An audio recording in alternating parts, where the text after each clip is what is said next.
তো দুর্গাপুর থেকে একটা বিরিয়ানি স্টক পেশেন্টকে নিয়ে যাচ্ছি কলকাতা পিজি। তো কলকাতা পিজি কীভাবে পৌঁছালাম, রোডের কী ভিউ ছিল সেটা তোমাদেরকে দেখাচ্ছি চলো। আর রোড আজকে একটু জাম ছিল। তো কিভাবে কলকাতা পিজিতে এলাম আর পেশেন্টটা কোথায় কীভাবে ভর্তি হলো চলো পুরোটাই দেখাবো। তো প্রথম থেকে শুরু করা যাক। তো দুর্গাপুর থেকে বেরিয়ে গেলাম কলকাতার উদ্দেশ্যে, আর যেতে যেতে গলসির কাছে এক বন্ধুর গাড়ি দেখতে পেলাম। তো যে গাড়িটা চালায় সে এখন নেই, তো তাই বেরিয়ে গেলাম আর গলসির কাছাকাছি এসে দাঁড়িয়েছিলাম এখানে। তো বেশিক্ষণ দাঁড়াবো না, অক্সিজেন চলছে পেশেন্টটার, আর পেশেন্টটার অসুবিধা হচ্ছিলো ওই জন্যই দাঁড়িয়েছিলাম। তো এখান থেকে বেরোচ্ছি চলো। তো বর্ধমান কভার করার পর চলে এলাম আমরা বর্ধমান ফ্লাইওভার পার করছি, ওভারব্রিজ। তো এইখান থেকে রোড ক্লিয়ারই আছে, দেখি চলো জাম না থাকলেই ভালো হবে, জাম থাকলে খুব সমস্যা হবে কেন অক্সিজেন চলছে গাড়িতে আর অক্সিজেন লেভেল ঠিক আছে, সিলিন্ডার খালি নেই। তো ডানকুনি আসার পর দেখতে পাচ্ছি এখানে জাম লেগে গেছে। তো ফ্লাইওভারের ওপরটা ফুল জাম ছিল, নিচে সার্ভিস রোড নিয়েছি সেটাও জাম। তো কলকাতা পিজিতে চলে এলাম এখন, আর পিজি পেশেন্টটাকে অ্যাডমিশন করে এখান থেকে বেরিয়ে যাচ্ছি চলো। তো রোডের ভিউটা দেখাচ্ছি তোমাদের পুরোটা। তো ফাইনালি কলকাতা থেকে বেরিয়ে এখন আমরা ডানকুনি মেন রোড ধরে নিয়েছি, দিল্লি কলকাতা হাইওয়ে। তো আমরা এখন রোডে যাচ্ছি আর পুরো রোড ক্লিয়ার আছে। চলো দেখি কতক্ষণ সময় লাগছে দুর্গাপুর যেতে।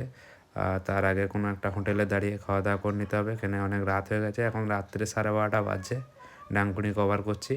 তো রোড ক্লিয়ার আছে দেখতে পাচ্ছ সেটা তোমরা, আর বেশিক্ষণ সময় লাগবে না, গাড়ি স্পিডও ঠিকঠাক আছে, টান করে যাচ্ছে আমরা এখন খালি গাড়ি নিয়ে। তো প্রথমে আমরা বর্ধমান কভার করব, তারপরে ওইখানে কোথাও হোটেল দেখে দাঁড়িয়ে খাবার টাবার খেয়ে তারপরে আবার দুর্গাপুরের উদ্দেশ্যে বেরিয়ে যাব। তো চলো পুরো ভিডিওটার সাথে থাকো আর দেখো রোডের ভিউটা কী আছে না আছে। তো চলো কন্টিনিউ থাকো।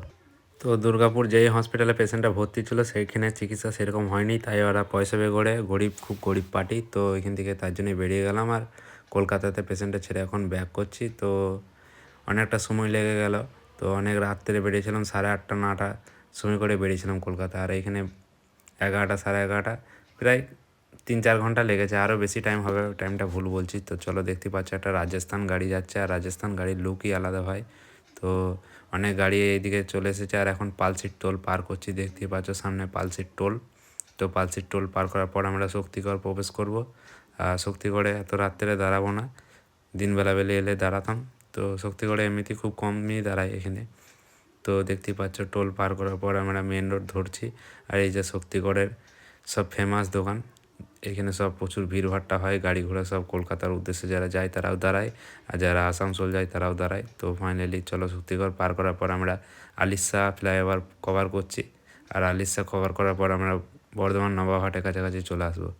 তো এখন বর্ধমান নবাবহাট পার করছি, আর বর্ধমান নবাবহাট পার করার পর আমরা এখানে একটা হোটেলে